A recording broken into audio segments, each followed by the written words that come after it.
I really am interested in your thoughts. You do such an excellent job covering Sirius XM college sports, and of course with the BetQL show that I know you do with RJ on Saturdays, and sometimes I get to fill in with you. But a big day, especially for Texas schools. Depending on where you look, you had A&M number 1, a historic class for National Signing Day. Texas coming in at number 5, I believe, on one of the sites that I looked at. So what were some of your takeaways from National Signing Day for some of the big schools here in the Lone Star State? Yeah, I mean, it's so interesting because for so long this was just such a huge day in college football and college athletics, and it is very much not as big of a day anymore. Now it's the early signing period where 80 to 90% of your recruits are signing, and part of that is because of scarcity. Most of these kids can't wait until now because they're just not going to have spots. I mean, with the transfer portal taking up scholarship spots, and the extra year that players were gifted from 2020 has made these weird math problems for coaches where they're not entirely sure who has eligibility and not and whatnot. And so that's going to be, that's been a tough situation this year and will continue to be kind of as those kids get phased out. But so, you end up having the Devin Campbells, from Bowie High School in Arlington that was the number 1 offensive lineman in the class who was decided between Texas and Oklahoma and, made his decision today at his high school and decided on Texas. Texas was the favorite there. And so he highlights, as you mentioned, a very historic class for Texas. I mean, obviously the Aggies did something entirely different, but for the Longhorns to go 5-7 and have a top 5 recruiting class in the country and have 7 offensive linemen, including the number 1 offensive lineman in the country in Devin Campbell, and then Calvin Banks, who was a decommit. He's a 5-star decommit from Oregon who ends up committing. And so I mean, the Pancake Club that was established in Austin as part of Name, Image, and Likeness. It certainly, was very fruitful for Texas, and I'd imagine there were similar situations at A&M, which led to an amazing class, which Jimbo Fisher has taken exception to. And it's Jimbo Fisher is an incredible recruiter. I would agree with the sentiment of that. That it diminishes the work that he and his staff have done for a long time to put together this class, and Jimbo stacked together ridiculously good classes on top of ridiculously good classes, and it's at this point now with this class, especially over the next couple of years, this is going to be a CFP team. I mean, basically any of the other programs that have recruited on this level, especially what they did this year, every one of them have played for at least made it to the CFP over the life of the CFP. So, and he obviously has won a national championship before at Florida State, so there's no reason to expect him not to be able to do that here at A&M. Are people talking about this A&M class as like one of the best ever?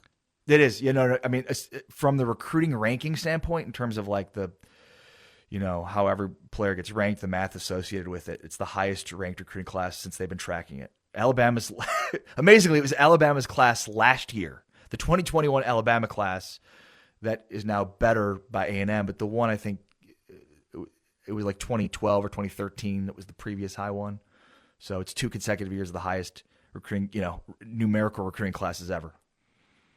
Jeez. Man, that's absolutely just the classes. I mean, they basically got the number 1 player at almost like 7 positions, something like that. So the number 1 player at 5, 6, 7 different positions, something like that. It was ridiculous.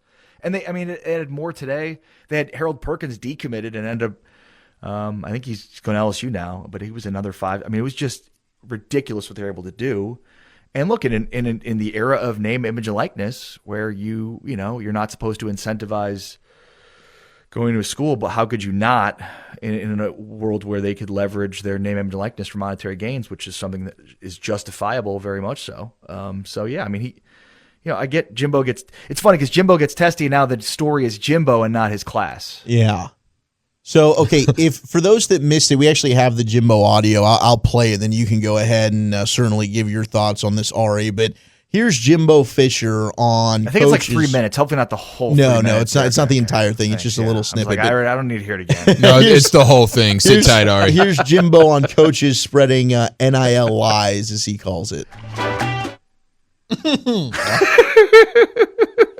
Hypocrisy is a joke.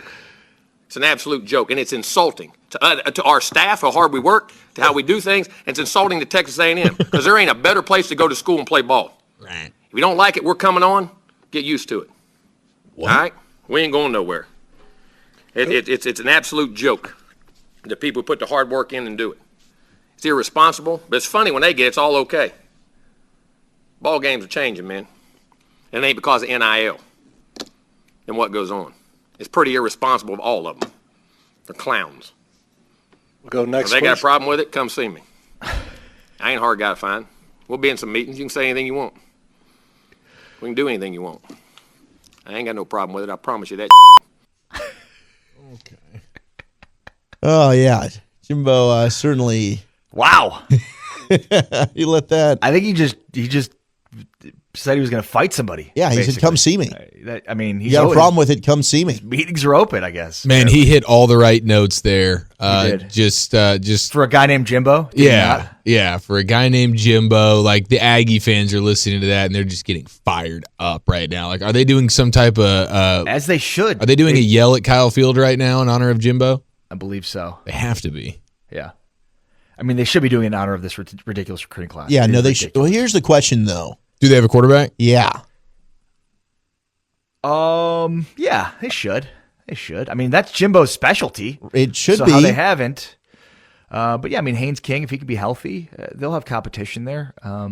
What about this guy in the 254 who says A&M got the #1 recruiting class? Man, the tax slayer ball going to be crazy this year.